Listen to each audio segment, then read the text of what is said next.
आदाब। मुंसिफ टीवी में आपका इस्तकबाल है। मुंसिफ जोहार की खबरों के साथ मैं हूं माहिरा गौहर। देखेंगे तमाम बड़ी खबरें। आगाज करेंगे हेडलाइंस के साथ। सुर्खियों को पेश करने में ताउन किया है डॉक्टर ऑर्थो ऑयल के साथ साथ डॉक्टर ऑर्थो कैप्सूल्स साथ लेना ना भूलें। सीएम हेमंत सोरेन ने रांची में बजट पूर्व गोष्ठी में की भागीदारी। बोले अबुआ बजट में जनता के सुझाव को दी जाएगी प्राथमिकता।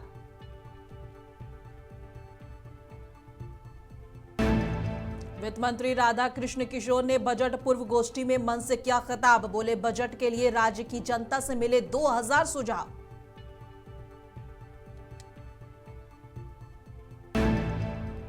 जमशेदपुर पहुंचे राज्यपाल संतोष कुमार गंगवार। ईएमएसआई इंटरनेशनल कॉन्फ्रेंस में हुए शामिल।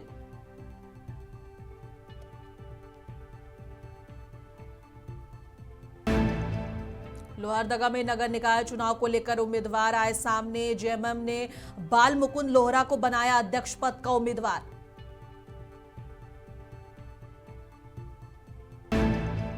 धनबाद नगर निगम चुनाव को लेकर आरजेडी ने की बैठक। महापौर और वार्ड पार्षद उम्मीदवार तय करने पर हुई चर्चा।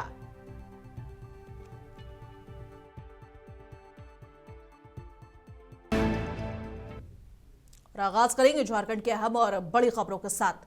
बता दें कि मुख्यमंत्री हेमंत सोरेन आज रांची में आयोजित बजट पूर्व गोष्ठी बैठक में शामिल हुए, जहां उन्होंने आगामी अबुआ बजट को लेकर सरकार की मंशा स्पष्ट की। मुख्यमंत्री ने कहा कि हर साल की तरह इस बार भी अबुआ बजट के लिए झारखंड वासियों से सुझाव मांगे गए हैं, ताकि बजट आम लोगों की जरूरतों और अपेक्षाओं को ध्यान में रखकर तैयार किया जा सके। उन्होंने कहा कि सरकार चाहती है कि बजट सिर्फ आंकड़ों का दस्तावेज ना बने, बल्कि अपनी जनता की आवाज और उम्मीदों की प्रतिबिंबित करे। और सीएम हेमंत सोरेन ने शिक्षा और कृषि क्षेत्र पर विशेष जोर देते हुए कहा कि राज्य के समग्र विकास के लिए इन क्षेत्रों को मजबूत करना बेहद जरूरी है। राज्य का बजट कैसे हो, इस पर आज विशेष चर्चा है और काफी दिनों से ऑनलाइन सुझाव भी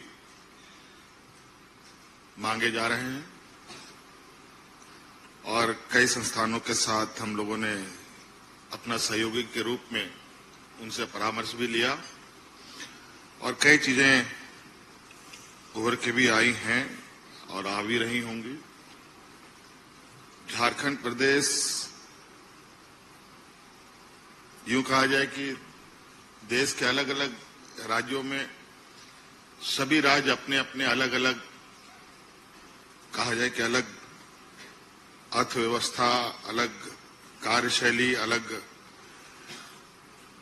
अलग व्यवस्थाओं के साथ चलती है। हर राज्य के अपने अपने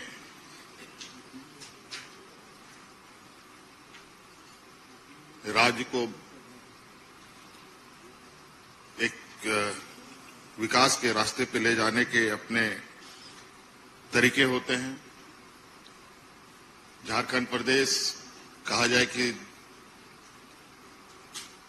देश के अत्यंत पिछड़े राज्यों में से एक है और छोटा राज्य भी है, लेकिन यहां पर कई बड़े आर्थिक गतिविधियां इस राज्य में होती हैं।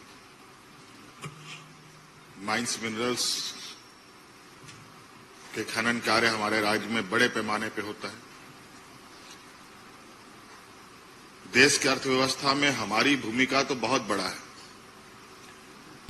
राज्य की अर्थव्यवस्था को हम कैसे मजबूत करें, ये राज्य सरकार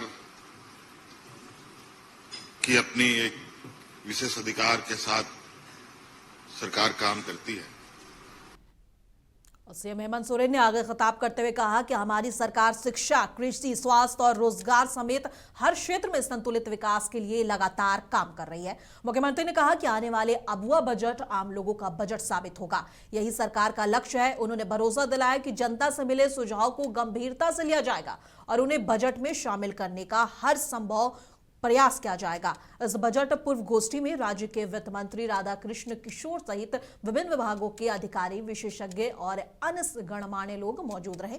बैठक के दौरान बजट से जुड़े विभिन्न पहलुओं पर विचार विमर्श किया गया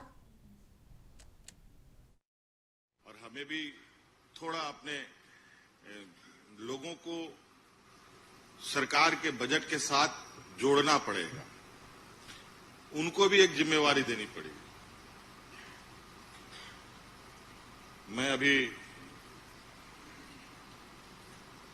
जिन देशों में गया था वहां पर लोगों का जीवन और सरकार के साथ जो उनके लिए जो व्यवस्थाएं हैं उनका भरपूर उपयोग कैसे लोग करते हैं। उनका घर तो अपना घर है ही, बल्कि जो बाहर उनका जो सरकारी व्यवस्थाएं हैं वो भी उनका घर के बराबर। घर से उठे लोग चलते हैं, चलते चलते खाना है, चलते चलते अपने को फ्रेश अप भी करना है और काम भी करना है। और सबके लिए लोगों को अब कोई टॉयलेट यूज करता है, टॉयलेट यूज करने के लिए भी उनको पैसा देना पड़ता है। ट्रेन में चलो, ट्रेन के लिए भी पैसे देने पड़ते हैं। हर चीज में उनको आर्थिक सहयोग, आर्थिक ये हाँ, उसके अनुरूप उनको सुविधा भी उसी अनुरूप में मिलता है। तो हम चाहेंगे कि हमारे जो विभाग सब जो हम लोगों के चलते हैं, अलग अलग जो विभाग हैं, सभी विभाग को वित्त और हमारे जो बजट के अनुरूप जो उनको जिम्मेवारी मिलती है, अगर वो बजट हम लोग एक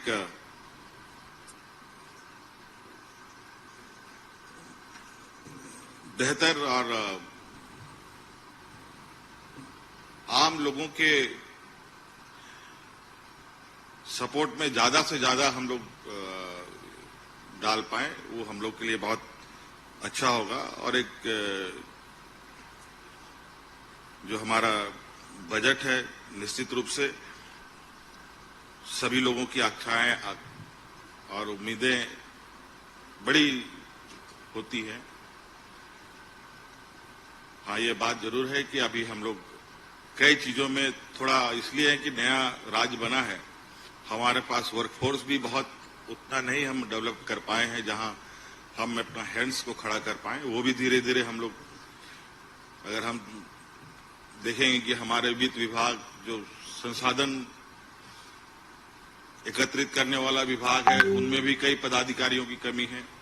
उन सबको भी हमें जल्द से जल्द हम लोग उसको भरने का काम करें, ताकि हम लोग के सभी कोने से हमें सहायता और सहयोग मिल सके।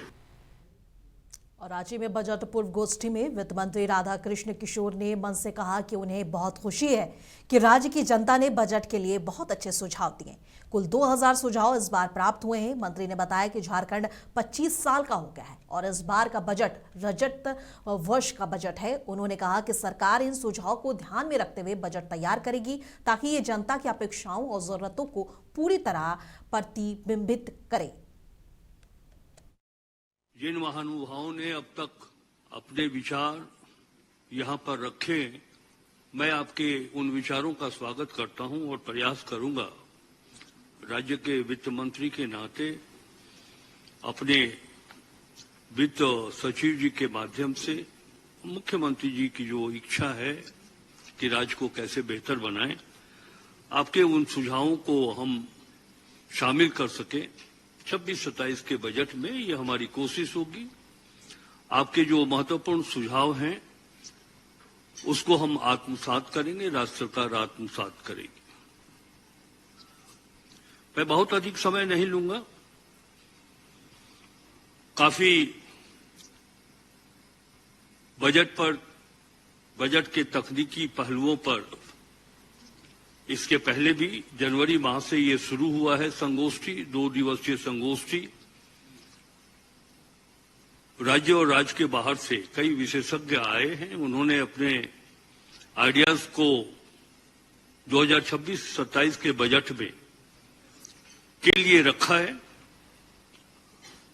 और मुझे एक बात की प्रसन्नता हो रही है कि इसके पहले यानी कि 2025-26 के बजट के अवसर पर जो संगोष्ठी का आयोजन किया गया उसमें लगभग 1100 सुझाव प्राप्त हुए थे। हमारे बजट से राज्य सरकार का जो बजट वो आम जनों पर इतना प्रभाव डाला है कि ये बताते हुए प्रसन्नता हो रही है कि इस बार जो सुझाव आए हैं उसकी संख्या लगभग 2000 से अधिक है, जो ये प्रमाणित करता है कि आम जनों को राज्य सरकार के बजट पर भरोसा है। मुख्यमंत्री हेमंत सोरेन से आज कांके रोड स्थित मुख्यमंत्री आवासीय कार्यालय में all Adivasi students association of Assam के प्रतिनिधिमंडल ने मुलाकात की। प्रतिनिधिमंडल ने मुख्यमंत्री को 1 फरवरी 2026 को तिनसुकिया आसाम में आयोजित होने वाली आदिवासी महासभा 2026 में शामिल होने का सादर निमंत्रण दिया और इस अवसर पर मंत्री चमरा लिंडा और एसोसिएशन के अध्यक्ष रेजन होरो, उपाध्यक्ष डेविड तिर्की और अमरजीत किरकट्टा और अल्बर्ट ओरिया सहित अन्य सदस्य मौजूद थे। मुख्यमंत्री ने प्रतिनिधिमंडल का स्वागत किया और आदिवासी समुदाय के युवाओं के उज्जवल भविष्य के लिए अपने समर्थन का भरोसा दिलाया।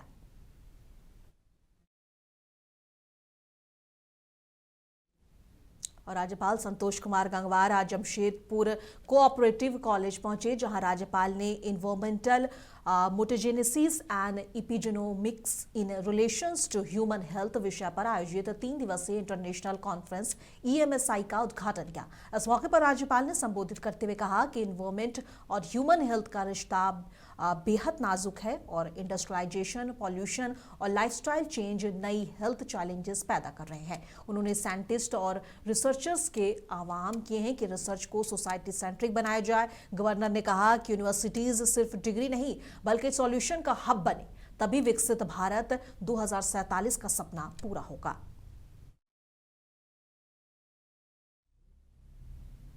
और राज्यपाल संतोष कुमार गंगवार ने RVS college of engineering and technology में आयोजित 6वें IEE अंतर्राष्ट्रीय सम्मेलन ICRTCST 26 के उद्घाटन में कहा कि जमशेदपुर सिर्फ एक औद्योगिक शहर नहीं बल्कि नैतिक मूल्यों और सामाजिक जिम्मेदारी की पहचान है। उन्होंने कहा कि इस परंपरा की शुरुआत जमशेद जी टाटा ने की थी, जिन्होंने उद्योग को समाज और देश सेवा से जोड़ा। राज्यपाल ने कहा कि झारखंड प्राकृतिक संपदा और युवा प्रतिभा से भरपूर है।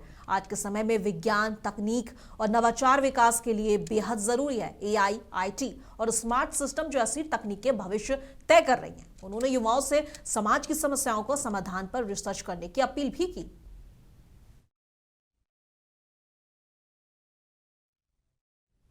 झारखंड में नगर निकाय चुनाव को लेकर सियासी सरगर्मी तेज हो गई है और प्रत्याशी चयन का खेल अब खुलकर सामने आने लगा है। जी हां, इसी कड़ी में लोहरदगा जिला समिति JMM ने नगर परिषद अध्यक्ष पद के लिए अपने समर्थित उम्मीदवार की घोषणा कर दी है। जिला कार्यालय में आयोजित कार्यक्रम के दौरान जिला अध्यक्ष मुजम्मिल अहमद ने राजा बंगला निवासी स्वर्गीय मोहर लोहरा के पुत्र और झामुमो नेता बाल मुकुंद लोहरा को पार्टी समर्थित उम्मीदवार घोषित कर दिया है। मुंसिफ टीवी से खास बातचीत में उन्होंने कहा कि पार्टी कार्यकर्ता पूरी तरह ताकत से मैदान में उतर चुके हैं और बाल मुकुंद लोहरा की जीत बड़े अंतर से तय है।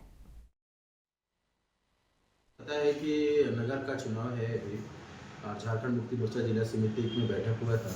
बैठक में ये निर्णय लिया गया है कि झारखंड मुक्ति मोर्चा जिला समिति की ओर से श्री बाल मुकुंद लोहरा को समर्थित अध्यक्ष पद के उम्मीदवार का घोषणा करता है। बाल मुकुंद पार्टी से अपेक्षा ये रखते हैं कि नगर को वहाँ बढ़िया से चलाए और रही बात है कि सफाई में ध्यान दे, नाली, रोड, जो भी समस्या है आम जनता का, उसको समस्या को हल करने का काम करें। कार्यकर्ताओं का ये है कि वहाँ हम लोग वहाँ उसके लिए काम करेंगे और एक कार्यकर्ता वहाँ जब समर्थन पार्टी उसको कर दिया है, जिला समिति की ओर से जब समर्थन कर दिया है तो हम लोग सभी लोग वहाँ उसके लेकर हम लोग ये कहा जा सकता है, चाहे जो चुनाव में जो भ्रष्टाचार लोग रुपया पैसा दे कर जो चुनाव जीतते हैं, वैसे लोग जाके फिर उसको वसूल करने के लिए इस तरह का काम करते हैं। उसमें नगर परिषद का कोई माने लगाम नहीं है, जो उस पैसा हम लोग नहीं होगा, क्योंकि हम लोग एक पार्टी संगठन से जुड़े हुए हैं। हम सरकार की बदनामी होती है।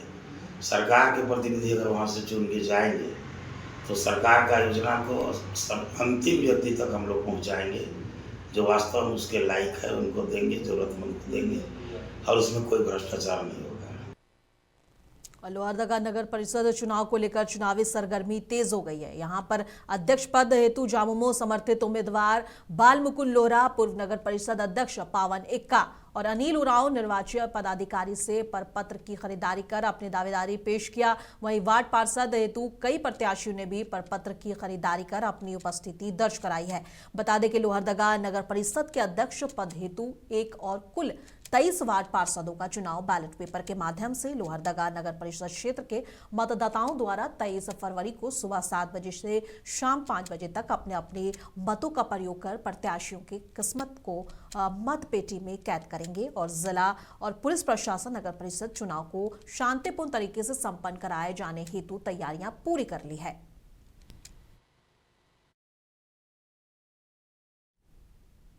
धनबाद नगर निगम चुनाव को लेकर आज बसंत विहार कॉलोनी में राष्ट्रीय जनता दल की बैठक हुई। महानगर अध्यक्ष मुमताज कुरैशी की अध्यक्षता में आयोजित इस बैठक में जिला और प्रदेश के सभी पदाधिकारी, प्रकोष्ठ के पदाधिकारी और कार्यकर्ता मौजूद रहे।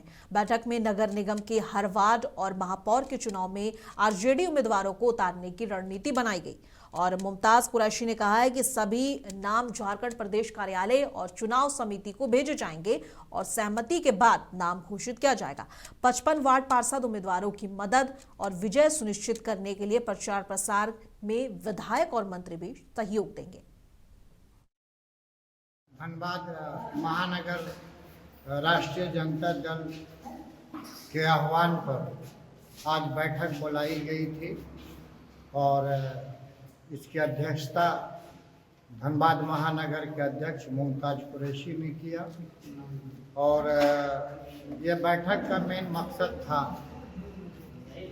चुनाव संबंधी, नगर निकाय चुनाव संबंधी जो हम लोगों के बीच में चुनाव जो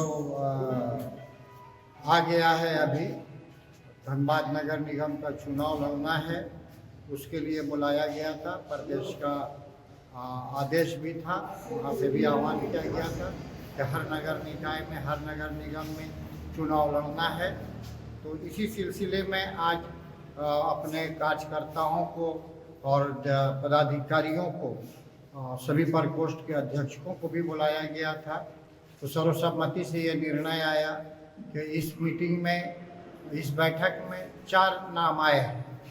अब ये कल हमारे प्रदेश में मीटिंग है 30 तारीख को रांची में, रांची राष्ट्रीय जनता दल के प्रदेश कार्यालय में सारी बातों से वहां जा कर के प्रदेश के अध्यक्ष और तमाम जो पदाधिकारी प्रदेश के, उनके सामने में अवगत करवा दिया जाएगा और उसमें जो भी उनको आदेश होगा, जैसा भी उनका आदेश होगा, यहाँ फिर बैठक बुला करके कल के बाद, कल वहाँ बैठक है। धनबाद महानगर राष्ट्रीय और साहिबगंज जिले के बरहेट प्रखंड के सोनाजोरी गांव में आज एक रोजा इफ्तिताही कार्यक्रम का आयोजित किया गया। इस मौके पर मुत्तहिदा अरब इमारत के मौलाना जफरुल इस्लाम मदनी पहुंचे। इस दौरान उन्होंने सबसे पहले गांव पहुंचकर नमाज जोहर की इमामत की और मस्जिद सकीना और यूनिक पब्लिक स्कूल का इफ्तिताह किया। इस मौके पर उन्होंने कहा कि जो शख्स कुरान पाक से मोहब्बत करता है, कुरान क़यामत के दिन उसकी सिफारिश करेगा। बता दें, पूरे प्रोग्राम में क़यादत यूनिक पब्लिक स्कूल के डायरेक्टर मौलाना नजीबुल्ला फैजी ने अंजाम दिया। वहीं प्रोग्राम की कार्रवाई को आगे बढ़ाते हुए प्रोफेसर नजरुल इस्लाम ने खिताब करते हुए कहा कि साहिबगंज जिले के बरहेट का पूरा इलाका पथरीली ज़मीन पर आबाद है। आगे उन्होंने कहा कि नजीबुल्ला फैजी के हौसले को सलाम करता हूँ कि ऐसे इलाके में दिन और दुनिया दोनों की तालीमात को यकजा करके एक नई मिसाल कायम कर रहे हैं। अपने मोहल्ले में कुरान की तालीम के लिए कितनी आपने कोशिश की और गैरों के लिए कितनी कोशिश किया। क़यामत के दिन इसके मुताबिक तुम लोगों से पूछा जाएगा। कैसे पूछा जाएगा? उम्मुल मोमिनीन आयशा रज़ियल्लाहु अन्हा की हदीस, एक शहीद मिलमान अल्लाह से फरमाते हैं, अल कुरान शाफिउ, अल कुरान शाफिउ मुशफ़िउ वाहिद मुसद्दक़ फमन जअलहु इमामहु क़ादहु इलल जन्नह वमन जअल वला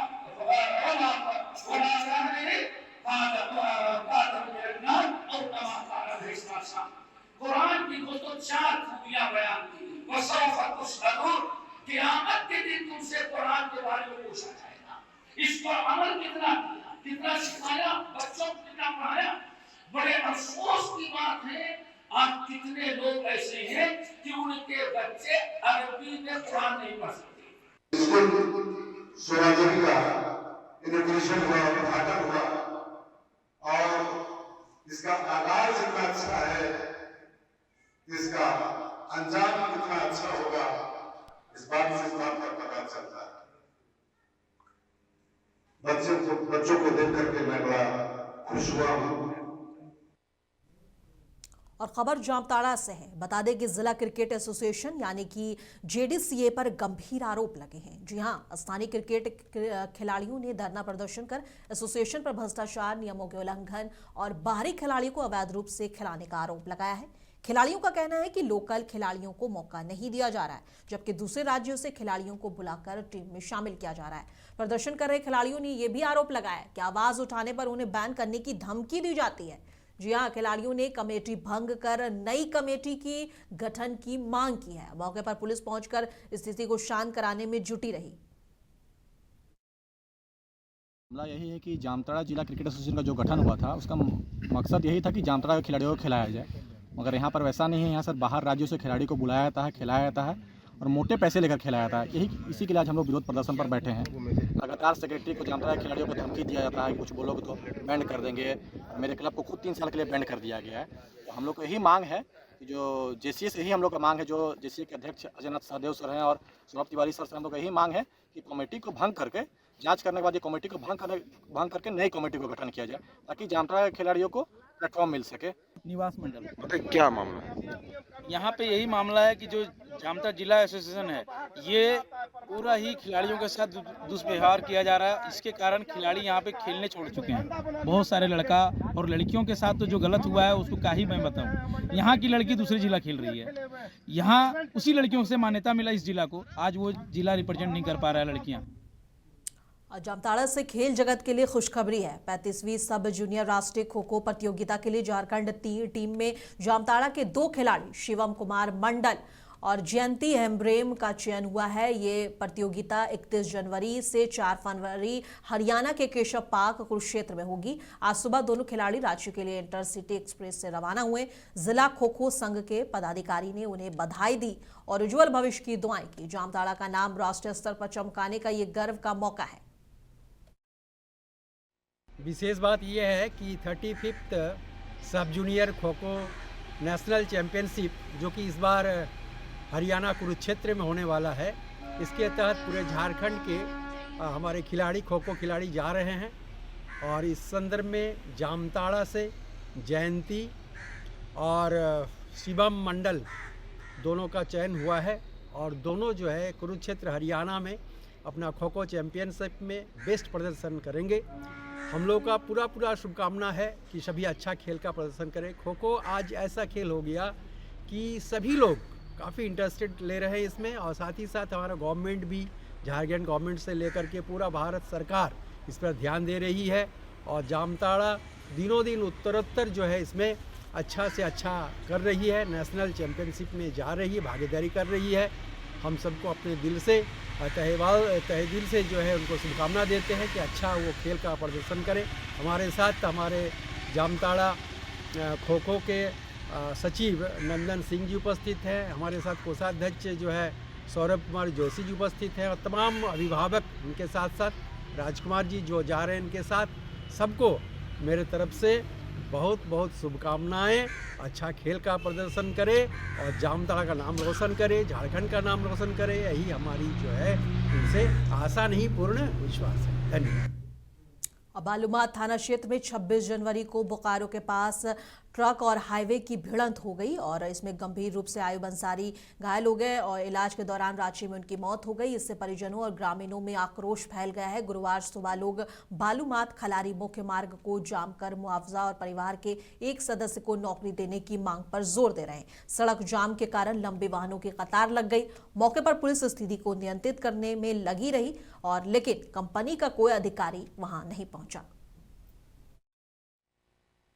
यहाँ पे सीसीएल अपने तरफ से कोयला उठा के लेके जा रहे हैं बीते 30 से 35 सालों से, और हर 15वें दिन हमारा कोई अपने निजी आदमी, हमारे दोस्त रिश्तेदार, हमारे गांव समाज के कहीं से भी एक आदमी चले जाते हैं। हर 15वें दिन लगभग एवरेज है। सीसीएल ने अभी तक इस विषय में क्या सोची है?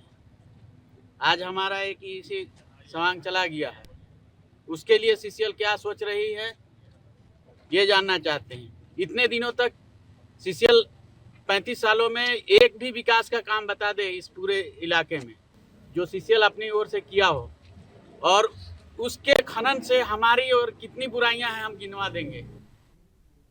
अब मुंसिफ जौहर की खबरों में बस इतना ही। कल फिर मिलेंगे इसी वक्त। तब तक के लिए देश दुनिया की तमाम खबरों के लिए बने रहें मुंसिफ टीवी के साथ।